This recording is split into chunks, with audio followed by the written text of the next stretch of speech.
Kodwa Nkosi yami, le ndoda ingenzani?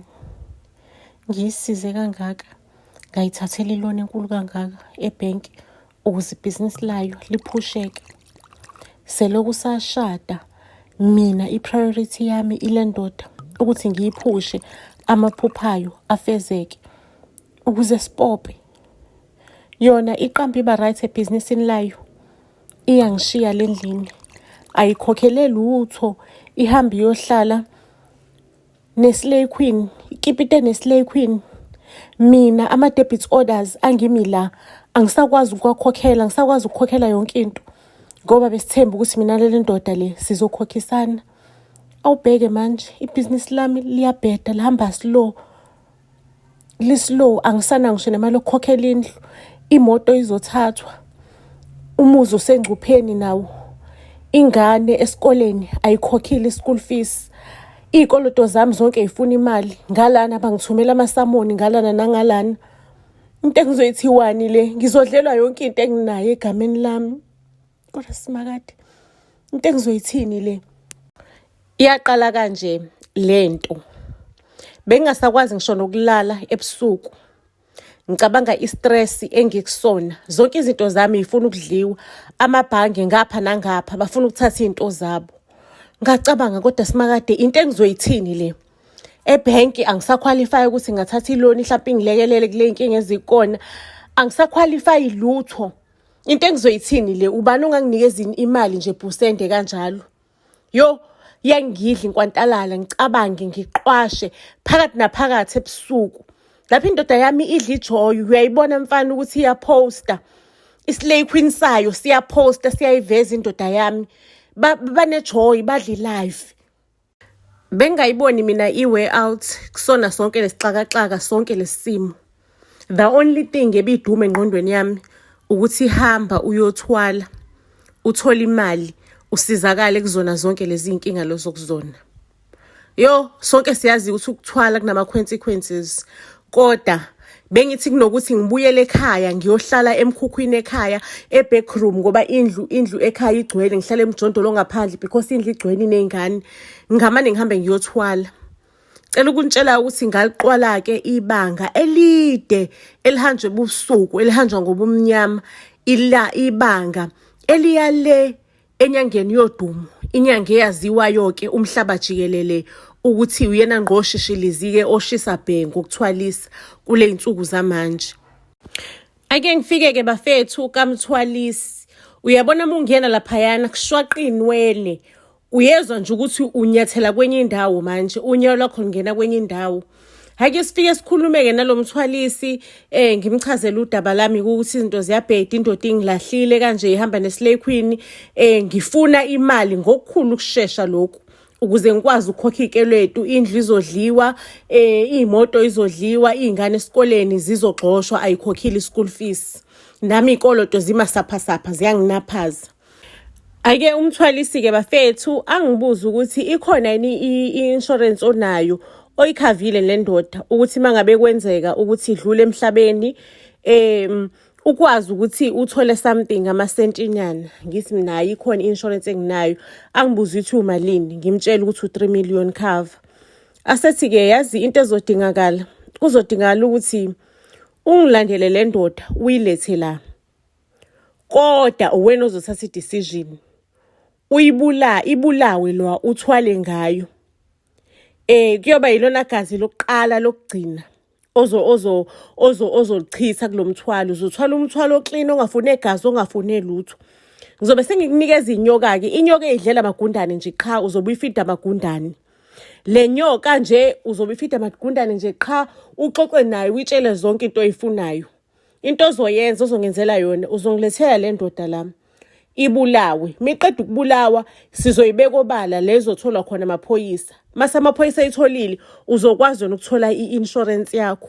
Waqeda ukuthola i-insurance nje uvula ibhizinisi, lelo bhizinisi-ke before uvula ibhizinisi, imali ye-insurance uzothatha u-10% ulethe le ekhaya. Lo 10% iwona lozo-communicate nenyoka, ozokwenza kahle ukuthi ibhizinisi lakho leli likwazi ukuqhubeka likhule njalo lidlondlobale. Lesithwalo lesi si-safe, asivuselelwa, asidingi lutho, si-forever, isithwalo sempilo. Kodwa-ke kuyodingakala ukuthi uthathe i-decision. Lento le ngangitshelwa umthwalisi yayinzima kakhulu because angisiye mina umbulali. Yona le ndoda le bingidinile, ingicikile. Kodwa bengaze ngicabanga ukuthi ngathatha impilo yomuntu. Wasiyakhuluma kumthwalisi wathi ngizocela ukuthi ungangimosheli isikhathi. Ngizokunikeza nje isikhathi amahorana uhambe uyolala kuloya mbhede uthathe isinqumo sakho ukuthi uyangilethela le ndoda noma ungiletheli yona. Mangabe kuwukuthi awungiletheli yona uhambe ugoduke. Ungamoshi isikhathi samanye ama-clients afuna ukuzongena la. Ngilaleke bafethu kuloya mbhede womthwalisi, embhedeni wenyanga, embhedeni kagogo. Hhayi-ke ngicabange. Hhayi ngize ngifike esinqumeni sokuthi le ndoda le ayingicabangelanga. Le ndoda le must go. Ngicabanga nje ukuthi nje le ndoda must go. Hhayi-ke kusenjalo ngibuyeleke enyangeni ngithi ayikhale kunjalo asiqhubekeni sishone phambili. Hhayi-ke bafethu ebusuku sengibuyelile-ke emzini wami. Ebusuku omakhelwane bami bonke kwi-neighborhood balele. Mina ngilele lapha endlini ngiyacabanga. Leya ndoda leyana ngoba isidlala neslow sayo ayisa-answeri ngisho nama-calls wami isingiblockile efonini. Ngizoyithatha kanjani ukuthi ngiyithathe ngiyise lapha kulo muntu ozongithwalisa. Ngiyise kuleya nyanga lezongithwalisa. Ngicabange bafethu ngize ngifikele iqhinga lokuthi kunganjani ukuthi leya ndoda leyana ngithumela abantu bayikidnap, bayithathe bayise lapha kumakhosi wami, kugogo, kugobela wami. Cela ukukutshela-ke sengiyacabanga ngoba ngibroke, I'm out like to a point ukuthi sengishoda ngisho nangopetrol. Into engizoyithini le? Ngidecide ukuthi angihambe ngiyothengisa iringi yami. Ngifike-ke esitolo esidayisa amaringi, ngiyithengise iringi. Ngikhokhela abantu ukuthi bangishayele isipani, ngibatshela ukuthi u-50% lo, u-50% nizothola after senenze umsebenzi. Bafethu ngayilinda-ke i-call from ama-kidnappers. Ngifuna ukuzwa ukuthi ahambe kanjani. Ukuyalibona kwabe ngathi ihora lifana nonyaka ngilindile. Eventually-ke ngayithola-ke i-call bangitshela ukuthi hayi konke sekulungile, sekuqondile, sekunjalo. Ngalibangisa-ke ngibheke laphayana-ke kumthwalisi wami ugogo wodumo. Ngalibangisa-ke bafethu ngishoboloza ngiqonde khona. Hhayi-ke mangabe ngifika indoda yami isilalisiwe laphayana embhedeni lo engangicabangela kuwona umbhede la asebenza kuwona lo gobela. Uyayibona nje indoda yami i-confused, angazi besebeyijove ngani noma bebesebephuziseni. Uyayibona nje ukuthi i-confused, ayazi nokuthi kwenzakalani, ayikwazi nokuthi kwenzakaleni nje, iyamambilisha nje into eyenzayo. Ngifike vele ugobela wami usegqoke zakhe kusephethe immese, uyambona ukuthi useready ukushumpula umuntu. Athi-ke isiyaqala-ke manje inkonzo, usuyaqala umcimbi, uyaqala umsebenzi. Hey bafethu avelana ayishumpule kanzima kanjani indoda yami, ama-private party kanye nolimi ilele laphayana. Yalala bakithi isifile-ke manje wayinqamula waqeda lapho wayibulala vele, wayiqeda nje umphefumulo.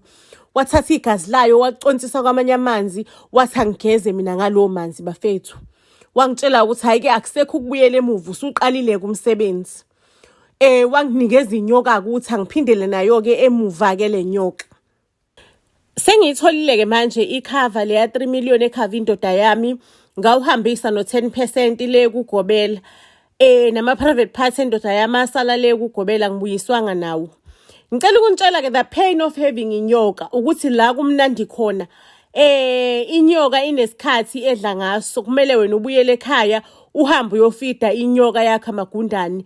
Akekho omunye umuntu oyifidayo ngaphandle kwakho, akekho umuntu oyiphakelayo ngaphandle kwakho. Ukwabona la igazi selirelaxile, ubone ukuthi ziyakhipha khona la, kuzomela uthi thwecu uhambe. Uyabazi labantu laba abamaphathi like party poopers, ukuthi kumnandi umuntu noma kuthiwa nimncenga kanjani athi ngizohamba ngizosheshe ngibuye. Anibokwazi-ke lowo muntu lowo ususuke seyophakela. Khona into thizeni endlini ekumele ayiphakele ngesikhathi thizeni. Hayi bafethu, ngokuhamba kwesikhathi ebhizinisini lami imali ayingeni, ingixake lento. Ngibhizi ngifida inyoka, ngithenga amagundane, ingiqedela le mali enginayo. esuke i-profit engena kancane ebhizinisini lami ngokuthi ngilokhu ngifida yona amagundane. Hey, ingithuse lento le. Kuthi ngelinye ilanga-ke sengiyothenga laphayana-ke phela e-pet shop la esithenga khona amagundane okufida ley'nyoka zethu. Bakhona vele abantu esengibazi esesijwayelene esithenga ndawonye amagundane esifida ndawonye iy'nyoka. Ngisamile kule pet shop sengixoxa nomunye-ke usisi naye obhizi esihlangana naye la emagundaneni. Ngixoxa ngosizi lami bakithi ukuthi hayi nansi inyoka le iyangiqeda ayingifakeli nalutho. Because ngithola i-comfort kulo sisi because uyambona naye ukuthi umuntu ohlezi ethenga amagundane, ngiyambona ukuthi hayi sikwi-same WhatsApp group. Mangabe sisaxoxa-ke nalo sisi kuqhamuke umnikazi wesitolo avelana khace intombazane esebenzayo la, ayikhace kakhulu azayibize ngokuthi nawo umuntu walutho wisidwedwe nje awulutho. Ayikhace ngokukhulu kuyigatsha lo mnikazi wesitolo. Sizwe lubuhlungu-ke le ntombazane siyinxephezele sithi azabuhlungu lento odlula kuyona. Mase le ntombazane iyashoka ukuthi hayi ngoba senibe nomusa kumina ngizosale senginitshela nje. Niyambona lo gobela lo odume enithwale kuyena. Lo gobela banobhosi wami bayasebenzisana. Lo gobela le akasiyi ugobela wangempela, she's just a scammer nje. Into ayenzayo usebenza ngabantu abashadile or ngabantu abanamalayi abakhavile abantu ukuthi mangabe umuntu eshona uthola a certain amount, or mangabe kuukuthi ushadile uthi ibulala indoda kuphuma amafa endoda uzomnikeza u10%.